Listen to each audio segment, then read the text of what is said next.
Brazil was introduced to coffee by the Europeans, and the Portuguese encouraged coffee production in Brazil. High demand for coffee in Europe was a main factor in Brazil's continued use of slavery. From 1800 to 1850, Brazil had hundreds of thousands of slaves working in coffee plantations. In 1850, the Brazilian government decided to end the African slave trade after pressure from the British government. Ending the slave trade enabled Brazil to spend money on transportation and other enterprises. This would enable them to export coffee in a more efficient way.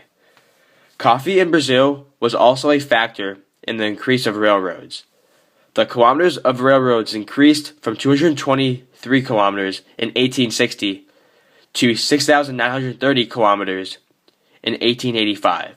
Because of Brazil's main focus on coffee and the labor this demanded, Brazil did not abolish slavery until 1888, making them the last in the Americas to end slavery. There were many slaves working on the coffee fields. Today we have Professor Matthew Sussman from Oxford University and Professor Eric Reuben from Stanford University to discuss the effects slavery had on Brazil's economy. Professor Sussman, did slavery have a positive or negative effect on Brazil's economy? Well, Mike, slavery clearly had a positive effect on Brazil's economy. In 1880, before slavery was abolished, Brazil grew 50% of the world's coffee. Not only that, take every country in Latin America and add up the coffee they grew, and Brazil harvested twice that number. The country's GNP was through the roof, not to mention they had the greatest railroad network in South America. Professor Reuben. Sorry, I'm going to have to disagree with you, Professor Sussman. Really? Although the plantation owners growing coffee made a lot of money, you need to look at the country as a whole.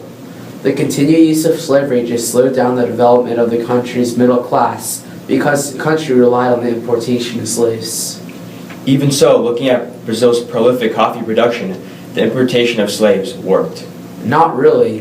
The coffee growers were concerned for only their own wealth, and slavery helped them accomplish this. Also, because of the elite's greed, progress was slowed down as education levels were low and development of the bank was slowed down.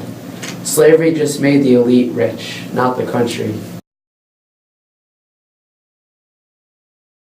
Because most people working on the coffee plantations were slaves, the abolition of slavery in 1888 caused a transformation in the labor system, especially in Sao Paulo. Sao Paulo brought 1 million Portuguese, Spanish, and Italian immigrants to work on the plantations by 1914. Because of the U.S. mass consumption of coffee in the 19th century, there was a growing demand for coffee. Therefore, coffee still required cheap labor to supply the large demand. At this time, Mediterranean economies were not doing well, so the international economy was not great. Therefore, Europe could supply low-cost workers. This is why the coffee economy did not take a hit after slavery. Another reason why immigrants started working on the coffee fields is because Brazilians wouldn't. Brazilians did not want to work the long, strenuous hours demanded by coffee fields. Even today, Brazil grows a third of the world's coffee, and Brazil is known for their fine varieties of coffee. However, coffee is the reason why Brazil was one of the last countries to end slavery, creating racial segregation that is still present today.